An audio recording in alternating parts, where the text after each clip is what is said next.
The bouquet of roses on our doorstep wasn't for me. It carried a card with another man's name, a silent bloom of betrayal that shattered the life I'd built with my wife in one heartbreaking moment. It caught my cheating wife when her affair partner sent flowers to our home.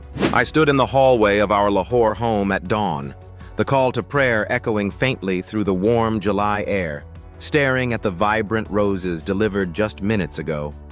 My wife, Aisha, a talented textile designer, had always loved flowers, but these weren't from me. The card read, "To my muse, Aisha, forever yours, Omar." My name is Zain. A chill ran through me despite the humidity, my hands trembling as I held the evidence of a secret I hadn't suspected. Aisha and I had been married for 9 years, raising our son, Yusuf, now 7, in a home filled with her vibrant fabrics and our shared laughter. But this bouquet, delivered at 2:21 a.m. PKT on this Saturday, July 5th, 2025, hinted at a life I wasn't part of.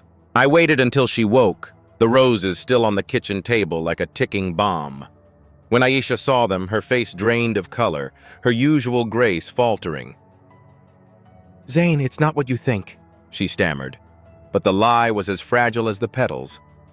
I demanded the truth, and after a tense silence, she confessed. Omar was a gallery owner she'd met at an art exhibition months ago, a man who admired her designs and her. Their affair had blossomed in late-night studio sessions and secret meetups, the flowers a bold gesture from him, sent by mistake to our address. The revelation cut deep. Aisha wept, explaining how the monotony of our life had driven her to seek inspiration elsewhere, how Omar's flattery filled a void I hadn't seen. I felt a mix of rage and sorrow, imagining Yusuf asking about the pretty flowers, while his mother lived a double life. I left the house that day, taking Yusuf to my sister's, needing space to process the betrayal. For weeks I wrestled with memories, our wedding under the stars, Aisha teaching Yusuf to weave, moments I now questioned. I considered divorce, but the thought of breaking our family kept me tethered. One evening as the monsoon rains began, I returned home to talk. Aisha was there, surrounded by her fabrics, her eyes red from crying. She didn't defend herself but offered to end it with Omar, to seek counseling, to rebuild if I'd let her. I saw the woman I'd loved, flawed and human, and felt a flicker of the bond we'd once shared.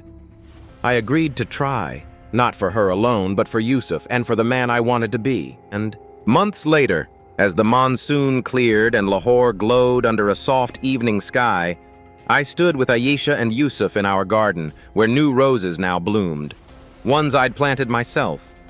The scars of betrayal lingered, but so did the laughter of our son as he danced in the damp grass.